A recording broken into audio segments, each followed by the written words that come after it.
Hello, today I want to show you some other chess studies, very interesting ones, I would say. For example, this one by Henry Rink. If you have solved some chess studies, then the name Henry Rink should be familiar for you. He's pretty much famous for very beautiful and interesting chess studies. For example, this one, where it looks like that white is simply winning because he has this c pawn. Okay, it's attacked by the king, and wait, he also has this a3 pawn, and he has this knight on g5, which looks kind of okay. And black has this weirdly looking bishop on h8. Now, um, if you think for about this position for a bit longer than 3 seconds, then it should be very obvious that it's a bit more difficult to actually win the position because, okay, after black takes the pawn on c7, then you only have this pawn on a3, which black can just basically just defend by going into the corner. So white has to find something to actually win the game. For example, if white just plays a move like knight to e6, defending the pawn, then black can simply play a move like bishop e5, and after white, for example, plays king b3, then black can just simply take the pawn on c7, and you cannot do anything else. So knight e6 is not the way to go. So if you want to take a look by yourself, then you can maybe stop the pause the video and try to solve or find the answer yourself. Now, the right move here is knight to f7, attacking the bishop. And here comes the interesting part. So, the only real testing move here for black is to play bishop to a1. Now, if he plays something else like bishop g7, then there is simply knight d6 and knight e8, winning the winning this bishop on g7, and this is an easy win. So the best try for black is to play bishop a1. And now again, if white just simply gives a check with knight d6, then black can just take. Let's say you play knight to b5 check, and just king b6, knight c3. The bishop can just simply take. Or, for example, here, if you play king to b1, then again, just bishop e5.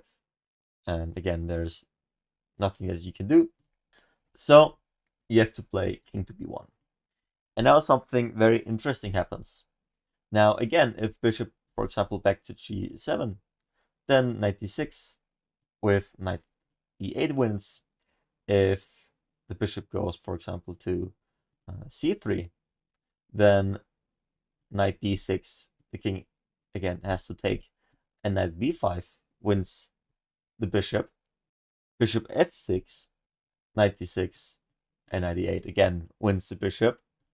And the last move, bishop d4, wins because again, knight to b5. So there's actually no square for the bishop to actually escape all of these forks. So it's quite interesting here that at the beginning here that you can just simply win the bishop, even though it looks like that the bishop on the long diagonal has so many squares.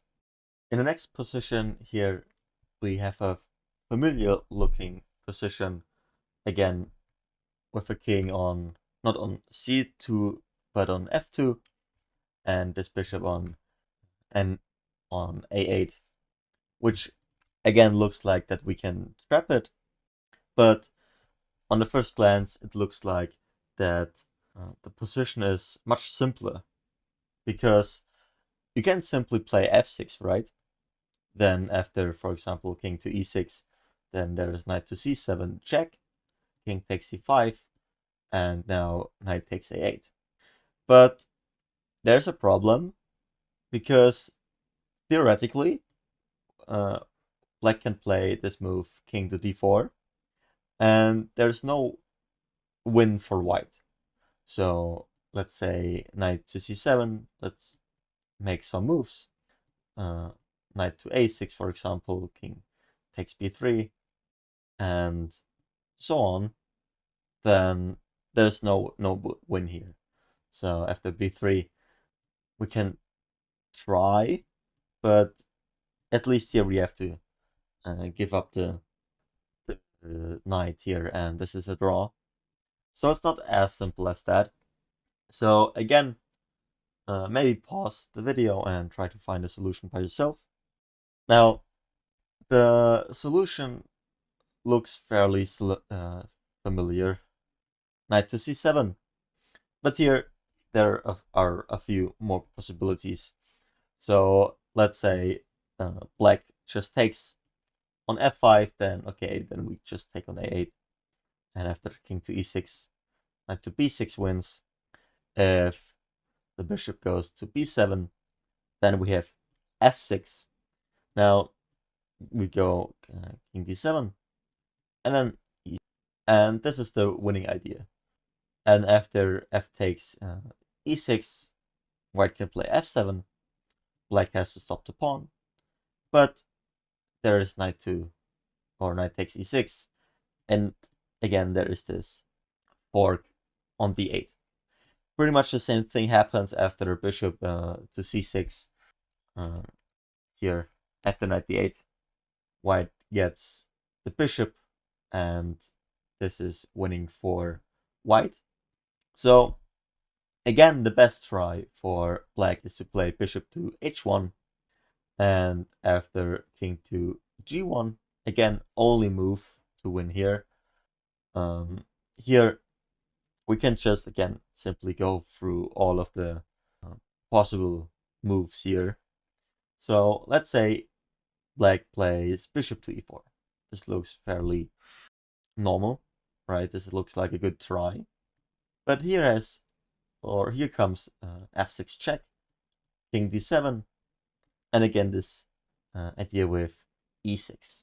Now again, takes f7, king to e7, knight takes e6, king takes, knight to g5, and here, just to show that this is winning, after all of these checks, let's say king to e5, we can go knight to d2, for example, king d4, knight to c4, and after king to c3, there is knight a4.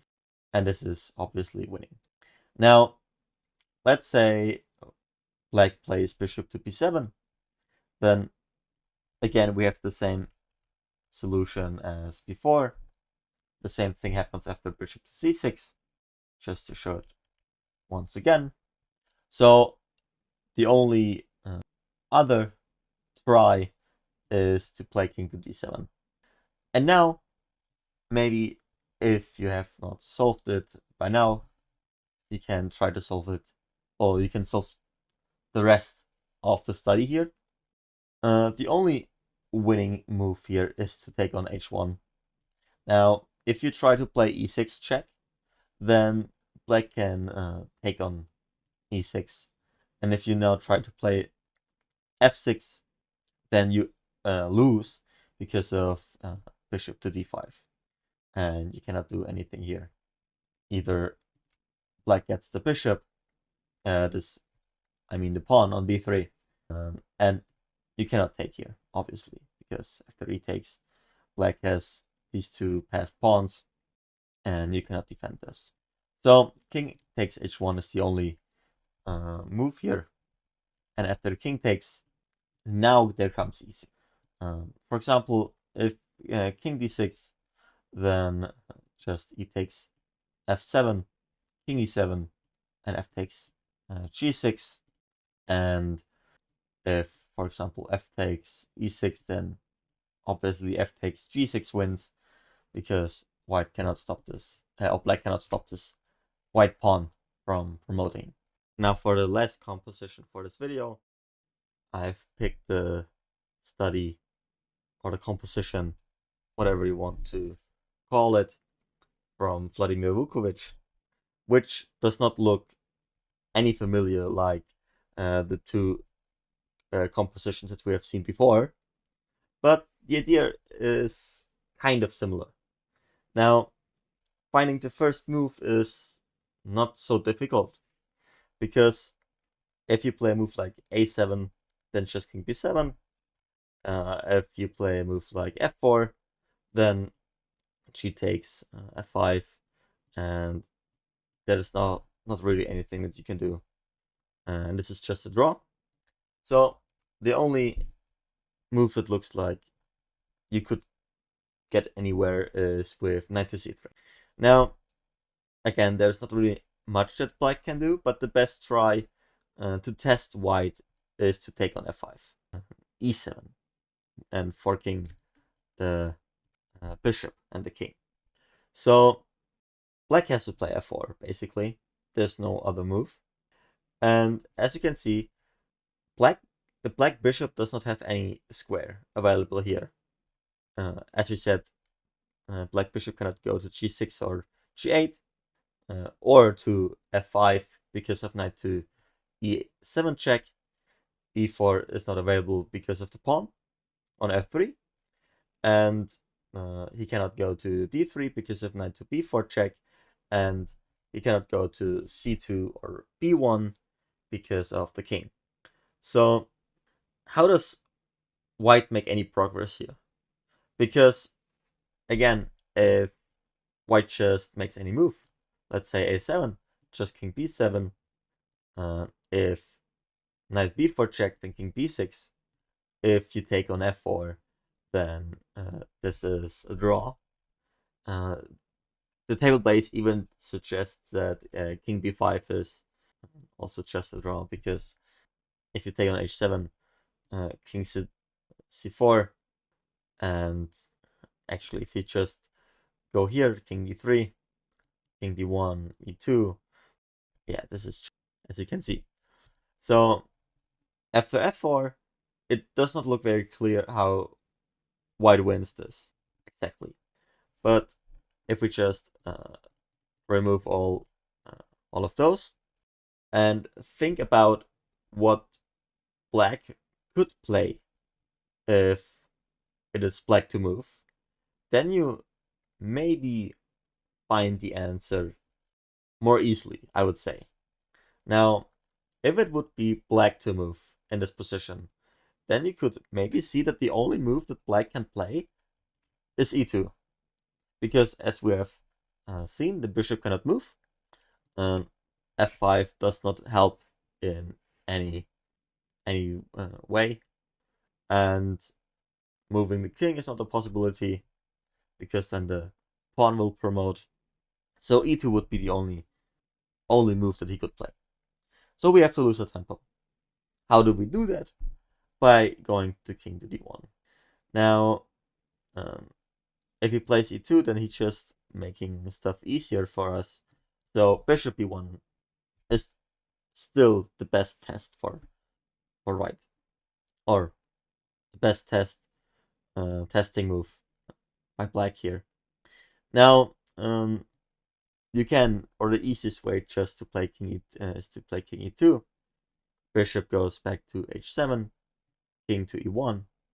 Again, black can only shuffle on h7 or b1 with the bishop. And then after king to c1, we have the position that I've talked about earlier, and the only sensible move here for black is to play e2. And now we could just get the pawn by either playing king e1 first or king takes e2 first. It does not really matter at this point. Bishop goes back, king to e1. Now, as you can see, this triangulation is making losing a tempo possible. Now king d1 and king to c1, and there's no move for black, and he simply loses. Also, now just f5, just the king just can just move, and black is out of moves. And now knight d5 looks like the only move, because now the bishop cannot move to g8 or to g6 because of knight 2.